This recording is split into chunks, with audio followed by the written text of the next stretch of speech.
Evolution. The one absolute truth is the law of constant change. And change means what? Come on, brother. Say it. Growing. Growth as it relates to the human being. The manifestation. All right? Okay, just one thing that came up that's very interesting, you know. Oh, life is so wonderful, Dan. You know. I truly am a little warrior, and it's been very interesting how I've had to learn how to modulate that through the feminine energies. Yeah. You know, but that doesn't mean that I cannot, that I have to forfeit why I'm here as a warrior, and I still have to be always on task. And one of the things that is very important and paramount now is that we understand that when we come together in groups, that we come together under agreement. That's actually what etiquette is and culture, okay? It has been made known that there's only taping to be done by the individuals who our hosts and hostesses have hired to tape us. And we find that there are individuals here who are going to disrespect our host and hostess and have been persistent in wanting to personally tape us. That they cannot do. Okay. Yes. No, you should read it for them so they can have it. Again, this is from the manual that you will be getting. I think you should do this one. Everything has purpose. You just read it. Okay. I'm going to read what you will be getting before the workshop is over. From the manual on this relationship before Sexship workshop. There is nothing in the universe that can be created without purpose. Based upon purpose, one's frequency of light and awareness is bestowed upon the individual or object so that it innately fulfills its purpose with minimal resistance and maximum reward and enjoyment.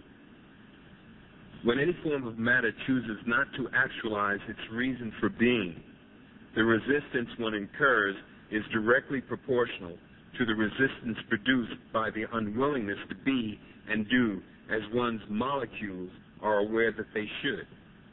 In other words, the amount of resistance incurred is equivalent to the amount of reverse vibrational activity based upon one's resistance to doing and being as one has been created. The frequency known as joy and the frequency known as harmony and contentment are repelled from any object that is using itself in a way that is not in alignment with how it was created to function. Now, did you understand that? That as long as you're not on purpose, joy, peace, and harmony, which is a frequency of energy, cannot be released within your being. So that's heavy. That's only allowed to be released once you have hit the frequency of your purpose.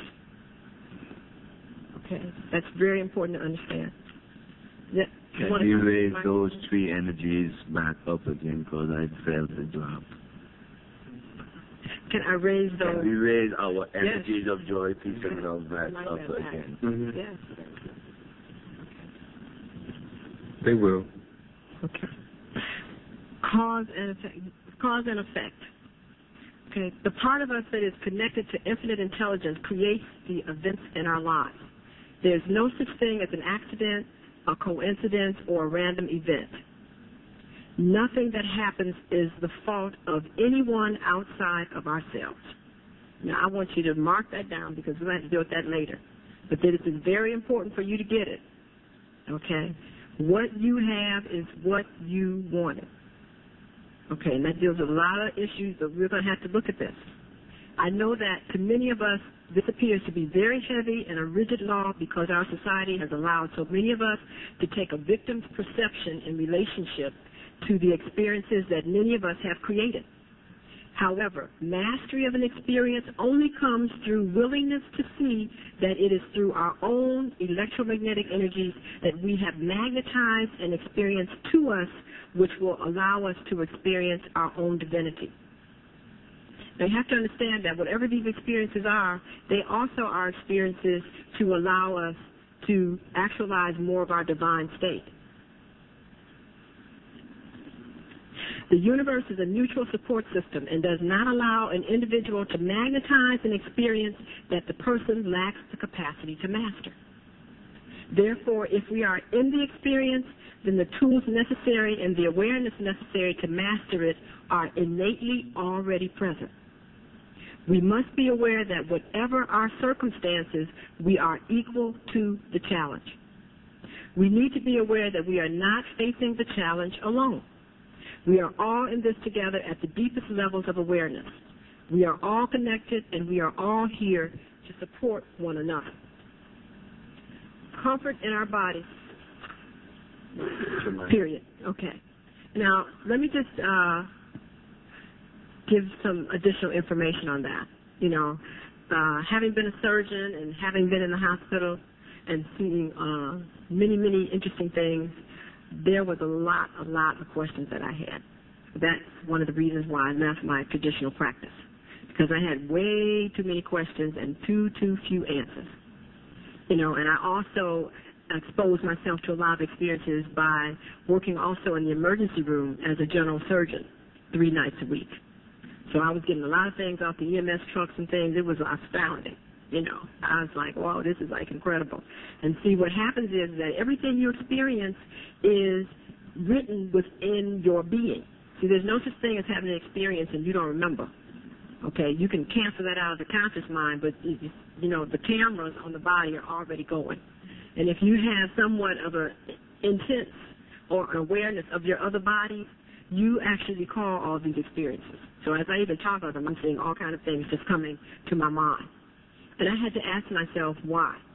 A very good example is, and that really forced me to really stretch and to grow, to look beyond what was physical, was many of the experiences that I saw that by no way just looking at them on a physical dimension, on this dimension, could be explained.